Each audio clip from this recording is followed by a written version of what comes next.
अस्सलाम वालेकुम। आज की वीडियो में हम जो है ये स्कल बोन की जो हमने वीडियो पहले नॉर्मा फ्रंटलिस कर ली थी उसी की हम जो है सेकंड वीडियो बना रहे हैं। इसमें हम तीन साइड की बोन्स को डिस्कस करेंगे, norma verticalis, norma occipitalis and norma lateralis. सबसे पहले नॉर्मा वर्टिकलिस को देखिए। यहाँ पे हमारे पास ये जो नॉर्मा वर्टिकलिस ये चार बोन्स मिलकर बनाती है, एक फ्रंटल बोन, दो पैराइटल बोन, एक ऑसिपिटल बोन। ठीक है, ये जो फ्रंटल बोन है ये इसके सूचर को क्या कहते हैं? कोरोनल सूचर कहते हैं। ये हॉरिजॉन्टल सूचर होता है और दो पैराइटल बोन के बीच में हमारे पास सजाइटल सूचर होता है। और ये हमारे पास वी शेप सूचर होता है जो कि किसके बीच में होता है? ऑसिपिटल बोन और पैराइटल बोन के बीच में, जिसको हम लैम्डोइड सूचर कहते हैं। ठीक है, जहाँ पे कोरोनल और सजाइटल सूचर आके मिलते हैं इसको हम एंटीरियर फॉन्टेल कहते हैं और इसको हम कहते हैं पोस्टीरियर फॉन्टेल।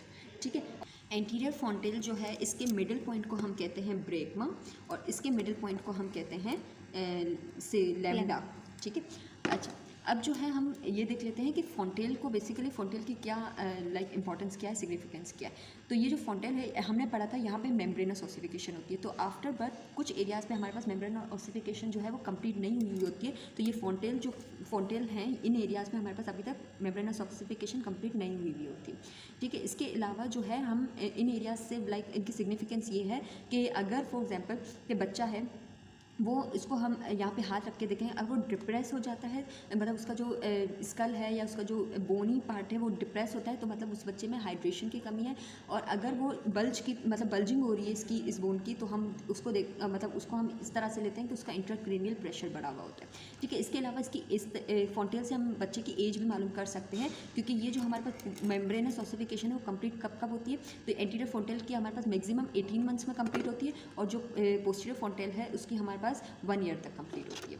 ठीक है, सो की एक और इम्पॉर्टेंस ये भी है कि ये जो है जब बच्चे की बर्थ हो रही होती है तो उसको बर्थ कैनाल से जो है स्क्वीज करने में भी ये हेल्प आउट करता है। तो this was all about norma verticalis. अब हम कहते हैं नॉर्मा ऑसिपिटलिस। नॉर्मा ऑसिपिटलिस में हमारे पास एक ही बोन इंक्लूड है जिसको हम ऑसिपिटल बोन कहते हैं। तो ये हमारे पास लैम्डोइड सूचर होता है जो कि किसके बीच में होता है? पैराइटल एंड ऑसिपिटल बोन के बीच में। अच्छा, इसको अगर सजाइटल सूचर को आप सजाइटल सूचर से आप मिड लाइन अगर लोगे तो यहाँ पे आपको एक प्रोमिनेंस मिलेगी जिसको हम कहते हैं एक्सटर्नल ऑसिपिटल प्रोट्यूबरेंस। ठीक है, एक्सटर्नल ऑसिपिटल प्रोट्यूबरेंस से आपको देखो यहाँ पे कुछ लाइनें दिख रही होंगी, कुछ यहाँ पे भी कुछ एमिनेंस की तरह बन रहा होगा या फिर प्रोमिनेंट लाइनें होंगी जिसको हम कहते हैं सुपीरियर नकल लाइन। इसके नीचे हमारे पास इन्फीरियर नकल लाइन्स भी बन रही होती है। ठीक है, अच्छा कुछ केसेस में हमारे पास हायर नकल लाइन बनती है और कुछ केसेस में नहीं भी बनती है। तो बेसिकली ये जो सुपीरियर नकल लाइन है और ये जो हमारे पास एक्सटर्नल ऑसिपिटल प्रोट्यूबरेंस है इसके नीचे से हमारे पास नेक स्टार्ट होता है और इस पॉइंट को हम कहते हैं बेसिकली इनियन। तो जब मैंने आपको नॉर्मा फ्रंटलिस बताया था तब मैंने आपको बताया था कि नेजियन इस पॉइंट को कहते हैं और इनियन इस पॉइंट को कहते हैं। ठीक है, इस पॉइंट को, तो नेजियन से इनियन के बीच तक हमारे पास स्कैल्प होता है। ठीक है, स्कैल्प की एक्सटेंशन होती है। So this was all about norma occipitalis. अब हम नॉर्मा लेटरलिस को देख लेते हैं।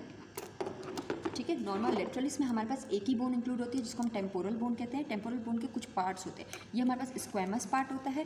ठीक है, एक हमारे पास जो है इसका जो इनर पार्ट होता है जो क्रेनियल कैविटी में होता है उसको पिट्रस पार्ट कहते हैं। ठीक है, ये स्क्वैमस पार्ट होता है। ये ज़ाइगोमेटिक आर्च होती है क्योंकि यहाँ पे हमारे पास ज़ाइगोमेटिक बोन की एक्सटेंशन हो रही होती है, तो इसको हम basically temporal process zygomatic process of temporal bone भी कहते हैं, लेकिन इसका नाम होता है ज़ाइगोमेटिक आर्च होता है। ठीक है, यहाँ पे हमारे पास जो है वो हमारे पास सुप्रामेस्टोइड क्रस्ट होता है इस तरफ। ठीक है, अच्छा ये हमारे पास मेस्टॉइड प्रोसेस है।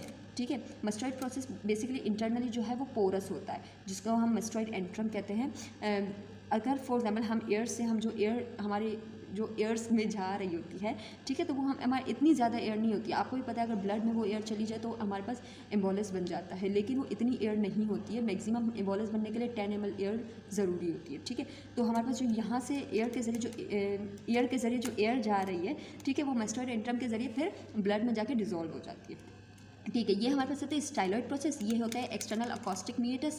ठीक है, और एक्सटर्नल अकॉस्टिक मीएटस के आप इस तरफ देखोगे ना तो यहाँ पे हमारे पास बेसिकली होता है मैंडिबुलर फोसा। ठीक है, जहाँ से मैंडिबुलर अटैच होता है और मैंडिबुलर फोसा के बिल्कुल नीचे हमारे पास टिम्पैनिक प्लेट होती है।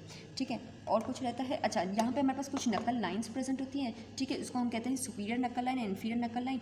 ठीक है, इन्फीरियर नकल लाइन के नीचे हमारे पास टेम्पोरल फोसा भी प्रेजेंट होता है। तो मैं अगर आपको यहाँ पे नकल लाइन्स दिखा दूँ तो यहाँ पे इतनी विजिबल नहीं है। ठीक है, ये एक परसिस्ट कर जाती है और एक रह जाती है। एक होती है इन्फीरियर नकल लाइन, देखो इन्फीरियर नकल लाइन परसिस्ट कर गई, और ये होती है सुपीरियर नकल लाइन। ठीक है, ये हमारे पास कहाँ से स्टार्ट होती है? ये हमारे पास जो ज़ाइगोमेटिक प्रोसेस ऑफ फ्रंटल बोन होती है यहाँ से स्टार्ट हो रही होती है। ठीक है, so this was all about three sides. Next video में हम नॉर्मा बेसिलिस को डिस्कस करते हैं। Thank you so much.